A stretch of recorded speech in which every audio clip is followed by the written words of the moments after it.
지구에 숨어있던 대륙을 발견했어요. 우리 별, 지구는 풀리지 않은 신비의 보고입니다.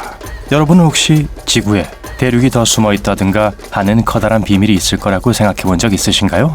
이 비밀스러운 곳을 탐험하기 전에 구독 버튼을 누르고 종 모양 아이콘을 눌러 이곳 삶의 밝은 면을 하나도 놓치지 마세요. 수십 년 동안 사람들은 지구의 지질 구조에 대해 모두 안다고 생각했습니다. 그러니까 우리 모두는 유치원 때부터 지구에는 7개의 대륙이 존재한다고 배웠잖아요. 그렇죠. 대양은 거의 다 탐험하지 못했지만 지구의 땅덩어리에 대해서만큼은 모든 것을 다 탐험했다고 자부하고 있었죠. 하지만 지질학자들은 최근 놀라운 발견으로 전 세계를 흔들어 놓았습니다. 그들의 말에 따르면 지구에는 8번째 대륙이 존재한다고 합니다. 질랜디아. 이것이 바로 호주 연안에 가라앉아 있는 대륙 지각의 이름입니다. 이 이름은 1995년 브루스 루엔딕에 의해 처음 사용되었는데요. 그는 산타바바라 캘리포니아 대학의 지질학자죠. 당시 바다에 잠긴 이 땅덩어리는 뉴질랜드와 뉴칼레도니아 바로 아래에 있는 단일 바위로 간주됐습니다. 그래서 두 나라를 열도로 여겼던 거고요. 하지만 2016년 질랜디아 지구에 숨겨진 대륙이라는 연구가 미국 지질학회의 잡지에 발표되었는데요. 여기선 우리가 예전부터 믿던 것과 상당히 다른 결론을 내렸습니다. 이 연구에 참여한 과학자들은 지난 10년 동안 정보를 수집했고 이 거대한 수중 고원이 사실은 가라앉은 대륙이라는 것을 발견했습니다. 상상이 가세요? 모든 데이터가 이 결론을 시사했습니다. 단일 바위 내 암석의 다양성, 해저와의 높이 차이, 위성 스캔, 이 모든 데이터가 말이죠.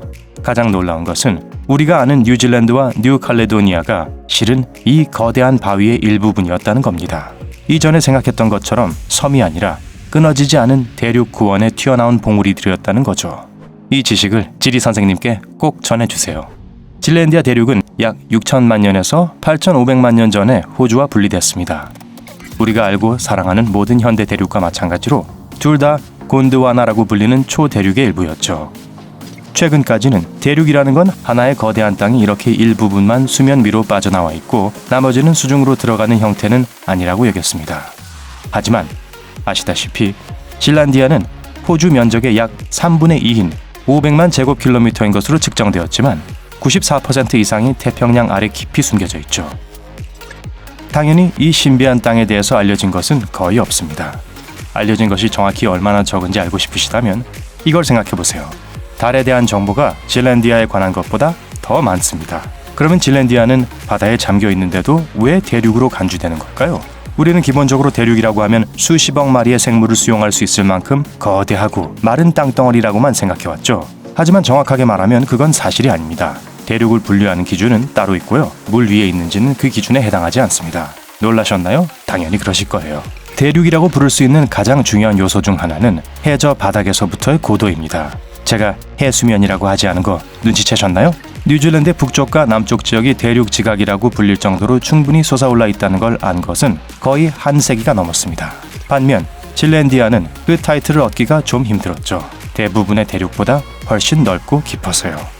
하지만 질랜디아와 호주가 분리됐던 시기에 비해 지금은 해수면이 많이 상승했다는 사실은 감안해야 합니다. 아마 질랜디아는 훨씬 나중에 물에 잠겼을 수도 있죠. 아틀란티스와 그 신비를 한번 생각해보세요.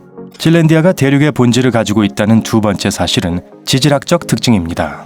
해저 바닥에서부터의 고도 하나만으로 바위 덩어리를 대륙이라고 부르는 건 당연히 충분하지 않죠. 그래서 과학자들은 이 모호한 정의를 좀 더 명확하게 하기 위해 다른 신호들을 포함시켰습니다. 해양 지각은 주로 현무암과 반려암으로 이루어져 있습니다. 반면에 대륙 지각은 화강암, 석회암 또는 편암과 같은 다양한 화성암, 변성암 및 퇴적암으로 이루어져 있죠. 질랜디아의 지형은 비록 깊은 수중에 있지만 이 모든 암석을 가지고 있습니다. 지난 20년 동안 수십 차례의 바다 탐험이 있었고 그들이 내린 결론은 이겁니다. 그들이 발견한 암석은 해양성이 아닌 대륙성 기질의 암석이었다는 거죠. 우리가 8번째 대륙을 발견했다는 세 번째 증거는 질랜디아가 대륙이라는 타이틀을 획득할 수 있을 만큼 두껍다는 겁니다. 해양 지각은 일반적으로 두께가 7km 정도입니다. 반면 대륙 지각은 그보다 훨씬 더 두껍죠. 질랜디아의 두께는 10에서 30km입니다. 물론 이것은 보통 46km에 이르는 대륙의 평균 두께보다는 훨씬 얇지만 여전히 해저보다는 두껍습니다.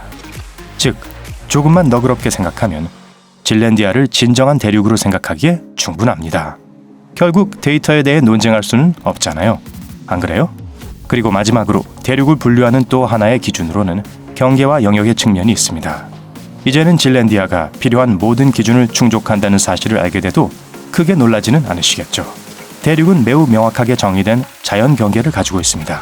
거대한 규모에도 불구하고 그린란드를 북미 대륙의 일부로 간주할 뿐 하나의 자체 대륙으로 여기지는 않는 이유도 여기에 있죠.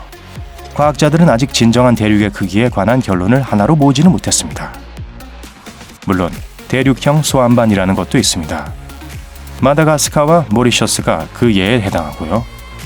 하지만 진랜디아는 그 두 곳보다 수십 배나 더 크기 때문에 소환반이 아닌 온전한 크기의 대륙이라고 불릴 수 있는 거죠. 앞서 말씀드렸다시피 진랜디아는 대륙으로 간주할 모든 기준을 충족합니다. 하지만 가장 흥미로운 부분은 대륙의 기준이라는 것에 대해 과학적으로 정리된 체크리스트가 있다는 겁니다. 네, 맞습니다. 어떤 과학자 그룹도 대륙이라는 것의 기준을 공식적으로 만들지 않았습니다. 그러니 아마도 아이들이 전통적인 7대륙 대신 8대륙에 대해 배우기 시작하는 건 시간 문제일지도 모르죠. 진랜디아가 논쟁의 대상이 된 지도 이제 20년 정도가 흘렀습니다. 그리고 앞서 언급한 2016년 연구에서는 진랜디아를 대륙으로 분류하려는 움직임을 뒷받침할 모든 증거가 제시됐죠. 연구자들은 진랜디아를 대륙으로 분류하는 것은 과학적으로 대륙 목록의 이름 하나를 추가한 것 이상의 가치가 있다고 덧붙였습니다. 더 말할 것도 없이 과학계로서는 정말 의미가 클 겁니다. 과학자들이 진랜디아 대륙 지각의 본질을 더 자세히 탐구할 수만 있다면요. 이 대륙은 물에 잠겨 있지만 오랜 세월이 지난 후에도 그대로 남아있어 전 세계의 지질학자들에게 진정한 발견이 될 겁니다. 과학자들이 지금 가지고 있는 이 놀라운 기회를 생각하면 신나는 일입니다. 이제 지구에 대해 정말 많은 것들을 발견할 수 있을 거예요. 태평양의 깊은 곳에 완전히 새로운 땅이 숨어 있다는 것을 깨닫게 된 건 전에는 상상도 할 수 없었겠죠. 뉴질랜드 사람들이 자신들이 열도가 아니라 진짜 대륙에 살고 있다는 사실을 알게 된 후 겪었을 충격이 어땠을지 상상해 보세요. 그리고 미래에는 또 어떤 것들을 알아낼지 생각하면 더욱 흥미로워지네요. 마치 거대한 숨바꼭질을 하고 있는 것처럼 대륙 전체가 발견되기를 기다리고 있는 것만 같습니다. 아니, 누가 알겠어요? 어쩌면 언젠가는 아틀란티스를 찾을지도 모르잖아요. 그럼 밝은면 가족 여러분, 진랜디아에 대해서 알게 된 후 세상에는 대륙이 8개 이상 존재할 수 있다는 걸 믿게 되셨나요? 여러분의 이론을 아래 댓글로 공유해 주세요. 이 영상에 좋아요를 누르고 친구와 공유하고 나이 많으신 지리 선생님께 가르쳐드리는 것도 잊지 마세요. 그리고 구독 버튼을 눌러 삶의 밝은 면과 항상 함께하세요.